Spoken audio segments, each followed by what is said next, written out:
ဝင်းသွားလာတာဩငိုးနေကြနေတော့မှနေတယ်မ 没有看到了那个。 လိုင်းသားမှနေရလားဩလိုင်းသားမှနေဟုတ်ပြီမျိုးတော့ဘာလို့လဲ 没有到有个看的。 ဟုတ်လားဘာလို့လဲ အသေးလေးကြီးတယ်အသေးအောင်တော့လာပြီလေမျက်လုံးကြောက်မှန်းတယ်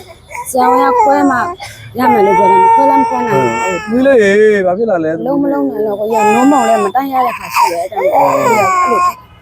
ကလေးကအရှင်မသိတယ်ဘာလို့လဲ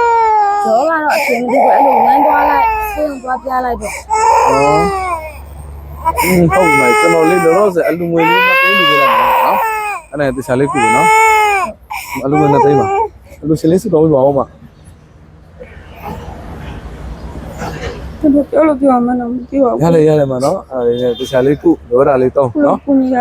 ပဲစာဝတ်နေတာတကယ်ခက်ခက်ဖြစ်နေတာအလုံးမလုံးနဲ့တော့လေ ဟုတ်မှာ မရကလေးတွေကလည်းဘာမှမလုပ်တတ်တဲ့အရွယ်ပဲရှိတယ် ဟုတ်မှာဟုတ်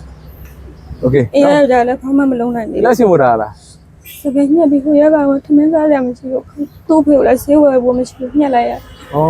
ဆေးရတယ်နော်အခုကလည်းခက်ခဲကြတယ်ကြာရအောင်နော် ဒီမှာရောရောက်တာမကြသေးဘူး ဘယ်မှာဘယ်လာ နာကဖြစ်ပြီးတဲ့အမျိုးတွေမရှိဘူးရခိုင်ဘက်မှာအလုသွားလောက်တာအဲ့ဘက်မှာစစ်ဖြစ်လို့ပြန်ပြေးလာတယ် ဩ